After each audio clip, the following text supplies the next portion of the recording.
Hello guys, জয় Jagannath welcome to my another blog. ସକାଳେ ଉଠିଲା ପାଖରୁ କାହିଁକି ଜାଣେ ଦେହଟା ଆଜି ମୋର ଟୋଟାଲି ଭଲ ଲାଗୁନି। ଯେହେତୁ ଦେହ ଆଜି ମୋର ଭଲ ନାହିଁ, ୱାସିଂ ମେସିନରେ ଦେଇଥିଲେ ଲୁଗା କାଚିବା ପାଇଁ। ଏଠି ଆହାନ ବାବା କହୁଛି, ରୁହ ବାବା ମୁଁ ଟିକେ ତମର ହେଲ୍ପ କରିଦଉଛି ଲୁଗା କାଢିବାରେ।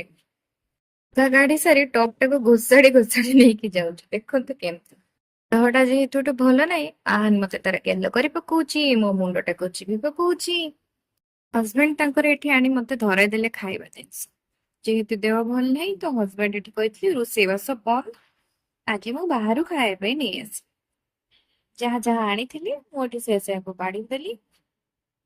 ଜଲ୍ଦି ଜଲ୍ଦି ଲାଗି ପଡିଲି ପ୍ଲେଟରେ ସର୍ଭ କରିବା ପାଇଁ। ଦେଖିଲି ସେ ଏଠି ଆଣିଛନ୍ତି ବିରିୟାନୀ ଆଉ ଚିକେନ ପକୋଡା। ତାପରେ ପେଟେ ଏଠି ମୁଁ ଖାଇଦେଇ ଶୋଇ ପଡିଥିଲି। ଶୋଇ ଉଠିଲା ପରେ କାହିଁକି ଜାଣି ଆଜି ବହୁତ ଚାଟ୍ ଖାଇବା ପାଇଁ ଇଚ୍ଛା ହେଇଥିଲା, ତ ହଜବେଣ୍ଡ କୁ କହିଥିଲି ଯାଅ ଟିକେ ମୋ ପାଇଁ ଚାଟ୍ ନେଇ ଆସିବ।